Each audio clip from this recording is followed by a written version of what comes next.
திருச்சிற்றம்பலம். சிவசிதம்பரம். தொடர்ந்து 789வது நாளாக இறை அருளால் திருமந்திரம் சிந்திக்கிறோம். மனத்தை அடக்க என்ற தலைப்பில் பதிவு செய்துள்ளார்.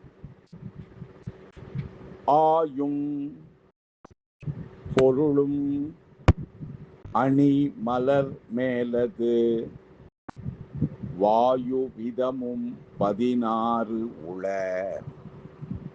வலி போய மனத்தை பொறுகின்ற ஆதாரம் ஆயுவும் நாளும் முகூர்த்தமும் ஆமே. கடந்த 6 நாட்களாக 783 788 வரைக்கும் பாடல்கள்ல இந்த சுவாசத்தை கிழமையோடு பொருத்தி எவ்வாறு நாம் சுவாசிக்க வேண்டும் என்று பார்த்தோம். அதற்கு அடுத்த நிலை மனதை அடக்க என்று பதிவு செய்துள்ளார். மனதை அடக்கிறதுங்கிறது என்ன சாமான்யமா?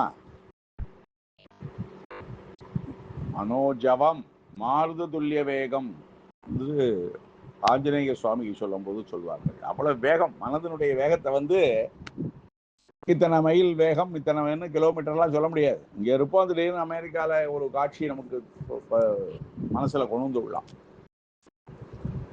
அனுபவம் பெறுவதற்கு எதை வேணும்னா சிவ பரம்பொருள், அதை நாட வேண்டும். அது எங்க இருக்கும்? உச்சந்தலையில் சகசிரார தாமரையில் அது விளங்க இருப்பதாகும்.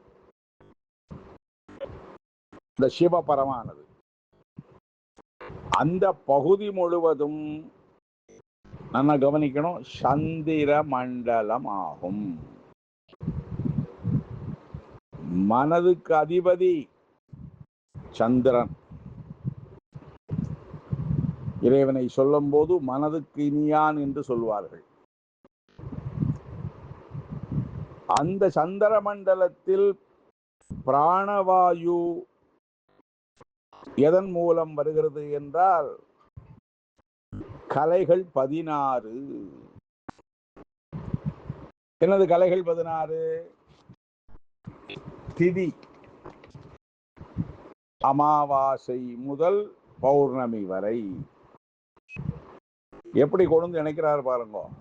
வாரத்தை சொன்னார், இதுல திதியை சொல்றார். அப்போ பின்னாடி எந்த மாதத்தில் சூரியன் இருக்கிறார்ங்கிறதை பொறுத்து குணாதிசயங்கள், தெய்வத்திடமிருந்து வரக்கூடிய ஆற்றல்கள், இயற்கையினிடத்திலிருந்து வரக்கூடிய ஆற்றல்கள் எல்லாம் சூரியனுடைய கதியை, சூரியனுடைய சுழற்சியை வைத்து சொல்லுவார். போன பாடல்கள் எல்லாம் கிழமையை பற்றி சொன்னார்.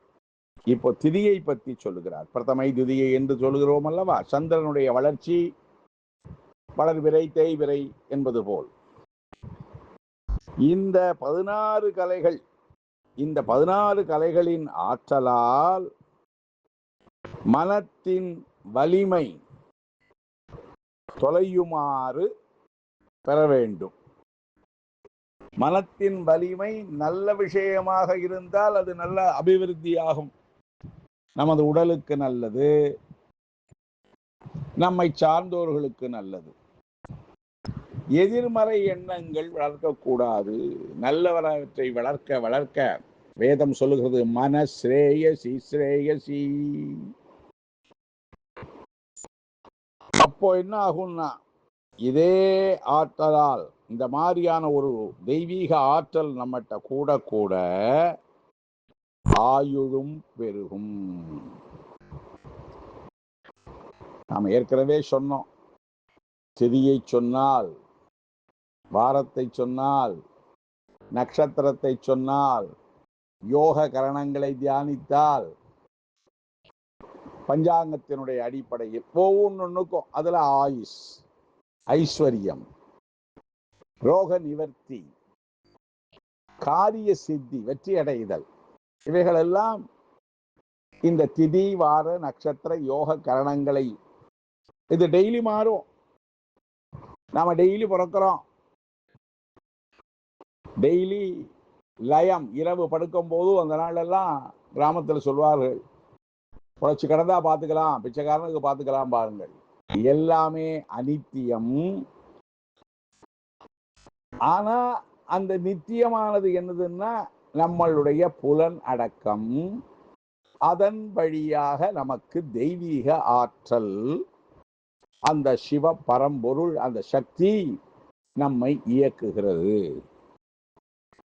தாட்ஸ், மனதை அடக்கணும்னா அந்த மனசை அது கண்ட்ரோல் இல்லாம அங்க போகும். அந்த மனத்தில் எங்க உற்பத்தியாகிறது? கண் பார்த்து ஒரு செய்தியை சொல்றது, காது கேட்டு ஒரு செய்தியை சொல்றது, வாய் வழியாக பேசி நாம் சிலதை உணர்கிறோம். வாசனை அதே மாதிரி மெய், வாய், கண், மூக்கு, செவி, இந்த பஞ்ச இந்திரியங்கள், அந்த கர்மேந்திரியங்கள், இதன் வாயிலாக நாம் நல்ல காரியங்களை பெருக்கிக் கொள்ள வேண்டும், நல்லனவற்றை நினைக்க வேண்டும். அப்படி நாம் நல்லனவைகளை நிலைத்து, நல்லனவைகளை செய்து, நல்லனவைகளை கேட்டால் அந்த பரம்பொருளின் ஆற்றல் எவ்வாறு இந்த கலைகள் அமாவாசையிலிருந்து எப்படி வளர்கிறதோ அந்த மாதிரி நமக்கும் வளரும். பின்னாடியே காமிக்கிறார், தேய்பிரையும் காமிக்கிறார்.